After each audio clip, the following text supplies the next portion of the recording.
Hello everyone, in this video I'm going to walk you through on how to turn on or off read receipt on iPhone for one person.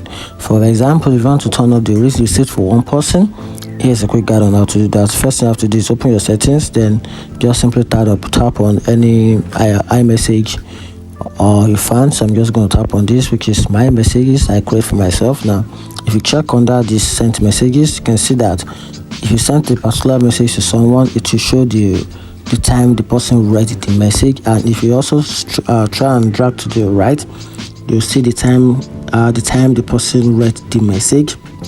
So if you want to turn this option off, you don't want anybody or anyone to see when they read their messages or when you read their messages. Here's a quick guide on how to do that. So the first thing you have to do is go to your settings. Then from your settings, then scroll the way down, go to the app section. From the app section, tap on the message, tap on messages. This is it here. Tap some messages, tap on it, then scroll down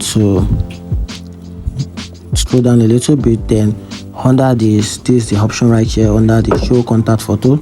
You see send a read receipt message. So this is the option.